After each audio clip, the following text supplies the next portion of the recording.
All right. And Ramayana teaser అయితే release చేశారు. నేను టీజర్ 2 minutes దాకా ఉంది అయితే. సో టీజర్ గురించి చెప్పాలంటే బాగుంది భయ్య, చాలా అంటే చాలా బాగుంది. మనం ఏం ఎక్స్పెక్ట్ చేస్తున్నామో టీజర్లో చూపించేశాడు.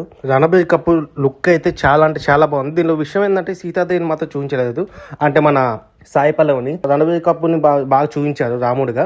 సో చాలా అంటే చాలా బాగుంది. అలాగే గ్రాఫిక్స్ విజువల్స్ కూడా చాలా అంటే చాలా బాగున్నాయి. రావణాసుడి షాట్ సూపర్ అంటే సూపర్ ఉంది. దాంట్లో పుష్పక విమానం ఉంది కదా, ఆ విజువల్ అయితే చాలా అంటే చాలా బాగుంది. ఆది పురుషులో గబ్బల మీద ఎలాడుతూ అలా, అది నాకు నచ్చలేదు.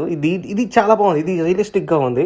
సో అంటే మనం రావణాసుడు ఫేస్ అయితే చూపించలేదు, బ్యాక్ సైడ్ షాట్ అయితే చూపించారు. అలాగే పుష్పక విమానం కూడా చూపించారు. షార్ట్స్ అయితే అన్ని చాలా రియలిస్టిక్గా ఉన్నాయండి. అండ్ స్టార్టింగ్ నాకు తెలిసి ఈ స్టోరీ రాముల వారి చిన్నప్పుడు చైల్డ్హుడ్ నుంచి ఈ స్టోరీ అనేది స్టార్ట్ అయ్యిందని తెలుస్తుంది. నాకు అనిపిస్తుంది వీళ్ళు 2 partsగా తీస్తున్నారు.